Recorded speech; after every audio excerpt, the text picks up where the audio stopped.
2026 தேர்தல் களத்துல எல்லாரையும் முந்திக்கிட்டு கூட்டணி அறிவிச்சது இலையும் தாமரையும் தான். ஆனா அறிவிச்ச சூட்டோட அதை ஆற போட்டுட்டு அவங்க வேலைய பார்க்க ஆரம்பிச்சுட்டாங்களாம்.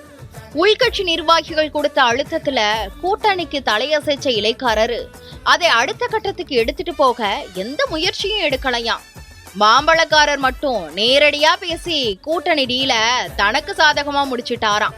தாமரை கட்சி தான் விழுந்து விழுந்து எல்லாருக்கிட்டையும் பேசி ஒவ்வொரு கட்சியையா கூட்டணிக்கு கொண்டு வந்ததாம். முரண்டு பிடிச்ச முரச அரவணைச்சு போக தாமரை எவ்வளவோ முயற்சி செஞ்சுச்சான். ஆனா இலைக்காரர் எதுவுக்கும் அசைஞ்சு கொடுக்காம இருந்ததால முரசு அந்த பக்கம் போயிருச்சான். அதே மாதிரி தேனிக்காரரை சேர்த்துக்க சொல்லி எவ்வளவோ அழுத்தம் கொடுத்தும் சேலத்துக்காரர் முடியவே முடியாதுன்னு சொல்லிட்டதனால அவரும் எதிர்பக்கம் போயிட்டாரு. இதுலயும் இலைக்கட்சிக்காரரோட பிடிவாதத்தால தாமரைக்கு பெரிய வருத்தமாம். கூட்டணியை விட்டு வெளியே போயிட்டேன்னு சொன்ன குக்கர்காரரை வழிய போய் கூட்டிட்டு வந்தாலும் அவரை நீங்களே பாத்துக்கங்கன்னு கலட்டி விடுறாராம் இலைக்காரரு. இப்படி எல்லா விஷயத்திலையும் அவர் முரண்டு பிடிக்கிறதால என்ன செய்யறதுனே தெரியாம தவிக்குதான் தாமரை கட்சி.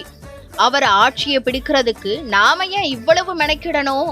தாமரைக்குள்ளேயே ஒரு குரூப் முணுமுணுக்குதான். இப்படிப்பட்ட இழுப்பறிகளை தான் இலை கூட்டணியில தொகுதி பங்கிட்ட பேச்சுவார்த்தை தொடங்காமலே இருந்துச்சாம்.